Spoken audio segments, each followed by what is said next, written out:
Many years ago, I read where Napoleon Hill pointed out that the imagination is the most marvelous, miraculous, inconceivably powerful force that the world has ever known. And you know, the average individual uses the imagination, if they use it at all, against themselves. They imagine what they don't want. They imagine problems coming. Let's begin to use our imagination the way God meant it to be used. It's the greatest creative faculty that we possess, and we can build anything we want with it. I want you to wander around your home or possibly your office and take a look at all of the conveniences that you have there that you didn't have, let's say, 2 years, 5 years, 10 years ago, 25 years ago. Do you know that every one of them, without exception, was first created in the mind of one individual with their imagination? Do you know you can use your imagination to go into the future and bring it into the present? That's what all highly successful people do. They see where they want to go, and then they act like the person they want to become. It was William James from Harvard's advice. He says it's the actor's technique. Act like the person you want to become. How do you do that? Well, you use your imagination, of course.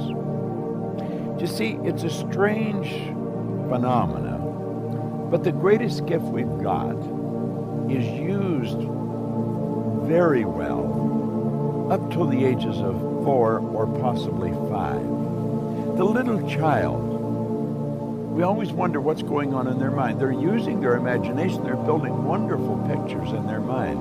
But then they get to school, and wham, like that, it comes to an abrupt halt. It's called not paying attention. Daydreaming.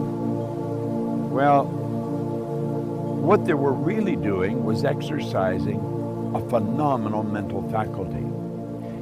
You see, we can see, hear, smell, taste, touch. They're for our physical benefit. As long as we're living in a physical body and corresponding with the material world, we will use our sensory factors. But you know, I have a couple of little dogs at home that can hear, see, smell, taste, and touch.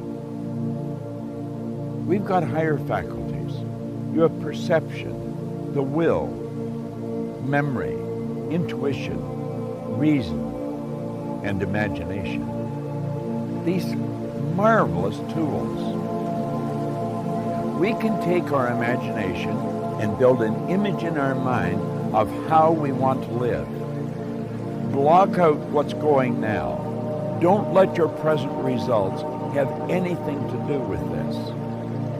Just what you want. And it's with your imagination that you will build it. Everything that we have, the camera that I'm speaking to right now, was first created in the mind of one individual. Think of how our world's changed. You see, we were gifted with these higher faculties. We're God's highest form of creation. We were created in God's image. We were given creative faculties to use. And you know, they're only used by 2 or 3% of the population.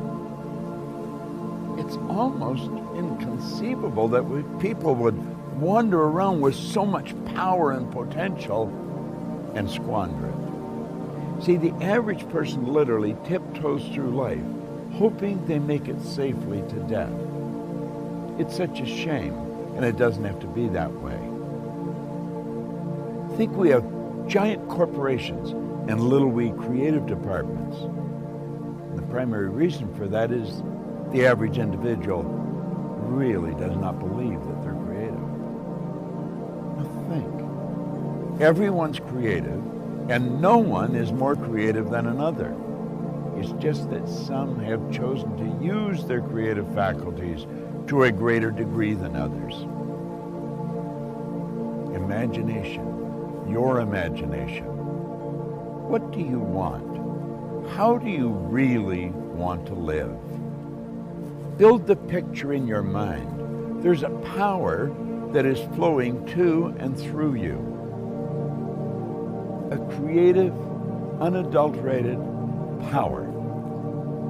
It can be photographed leaving your body. Way back in the 30s, Semyon Kurlin, the Russian photographer, perfected a form of photography where you can actually photograph a person's body and you will see the energy glowing from them. Well, that energy flows into your mind.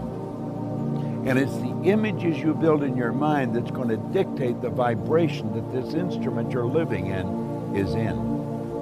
And the vibration on a conscious level is called feeling. Make certain that you exercise your imagination daily. Build beautiful images in your mind of how you want to live, and then hold those pictures there and live that way. The imagination, the greatest nation in the world, the imagination. You've got one. It's a marvelous creative tool. It deals with the invisible side of your personality.